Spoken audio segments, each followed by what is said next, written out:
RCF. RCF Lyon, des souris et des hommes. C'est avec Jean Pouly aujourd'hui. Bonjour Jean. Bonjour Lucie. Une question aujourd'hui dans Des souris et des hommes. Est-ce que la vidéo va faire disparaître la civilisation de l'écrit ? Oui, carrément, une vaste question qui pourrait constituer un excellent sujet du bac cette année et qui surtout anime un débat récurrent sur la place des médias entre eux en fait et sur leur rôle dans la constitution des civilisations, rien de moins. Je m'étais déjà demandé à cette antenne si Internet allait tuer l'écrit. Eh bien, je crois pouvoir répondre aujourd'hui à cette question en vous disant que l'écrit va continuer à vivre sous différentes formes, mais que l'évolution d'Internet actuelle va probablement consacrer le grand retour de l'oralité à travers l'omniprésence de la vidéo et la généralisation de la voix. Pour bien comprendre et pour commencer, on va voir dans quel contexte tout cela s'est mis en place. Quelle est la place de la vidéo aujourd'hui dans le paysage médiatique ? Alors c'est le fait marquant de ces dernières années, la vidéo est partout, se généralise et s'impose comme le média dominant. C'est ce qui fait même dire à Mark Zuckerberg, le fondateur de Facebook, que la vidéo sera le format dominant sur son réseau social dans les 5 ans à venir. Et les chiffres lui donnent raison. Près de 8 milliards de vidéos partagées chaque jour sur le plus grand réseau social du monde, contre à peine 1 milliard il y a seulement 1 an.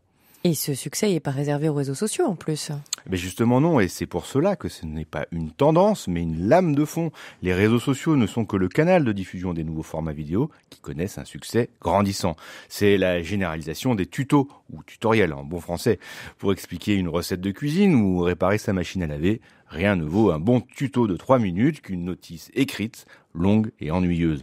La dernière présidentielle a elle aussi consacré la vidéo avec les 500 000 abonnés de la chaîne YouTube de Jean-Luc Mélenchon et ses meetings par hologramme.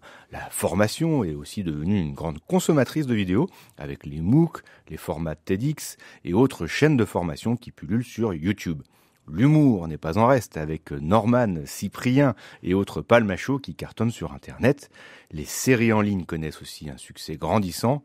Et que dire de PewDiePie, un commentateur de jeux vidéo qui compte 54 millions d'abonnés à sa chaîne YouTube.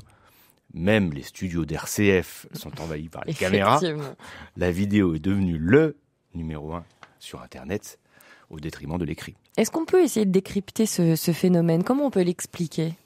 Vous savez, ici on est à Lyon et c'est le cinéma qui est né ici il y a 120 ans.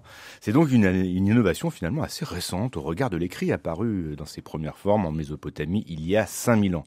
Il est donc probable que cette innovation récente n'avait pas encore réuni toutes les conditions techniques pour que la forme audiovisuelle s'impose comme le format civilisateur principal. Il a par exemple franchi récemment un cap décisif en termes d'accessibilité et de démocratisation. Dans sa consommation, bien sûr, mais aussi et surtout dans sa production. La généralisation des smartphones avec caméra intégrée a joué un rôle déterminant et sa diffusion est désormais virale car les monopoles que la télévision imposait jadis ont éclaté. C'est un phénomène mondial et générationnel car les plus jeunes lisent beaucoup moins et visionnent de plus en plus de vidéos. Enfin, c'est un moyen simple, court et didactique qui permet de raconter des histoires à tout le monde dans un monde complètement saturé d'informations, de sacrés atouts. Certes, mais quand même de là à faire disparaître l'écrit, il y a un pas énorme encore à franchir, non ? C'est vrai, le changement de civilisation ne se fait pas en un jour, Lucie. Mais il est probable que le numérique qui opère une vraie rupture dans les moyens de communication soit le support de ce changement très profond et inéluctable. L'écrit a indéniablement été civilisateur en permettant de consigner les idées sur un support fixe et transmissible. Il a été à l'origine de la diffusion des idées, du droit et du commerce. Il a même, selon les neurologues, structuré profondément notre cerveau et donc notre façon de penser. Mais cette première prothèse mémorielle, comme l'explique très bien Bernard Stiegler, n'a désormais plus le monopole médiatique. Comment la voix et l'image peuvent supplanter l'écrit sur Internet ? Alors, à l'heure de la civilisation numérique, les formats audiovisuels, pour être précis, sont les plus adaptés à Internet. Le web a bien sûr démarré avec des textes.